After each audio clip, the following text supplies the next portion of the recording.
Hello everyone, how are you doing? This is MD Tech here for another quick tutorial. In today's tutorial, I'm going to show you how to uninstall programs and applications on your Chromebook device.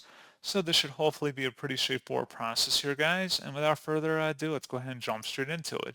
So all you have to do is select the launcher icon and then type in settings. Best result should come back with settings here. Go ahead and open that up.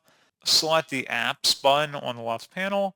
And then underneath apps, select manage your apps, select the app you want to remove, and then select uninstall up at the top. Some of these apps are built into the Chrome OS, so you cannot remove them. So unfortunately, there will not be an option for that.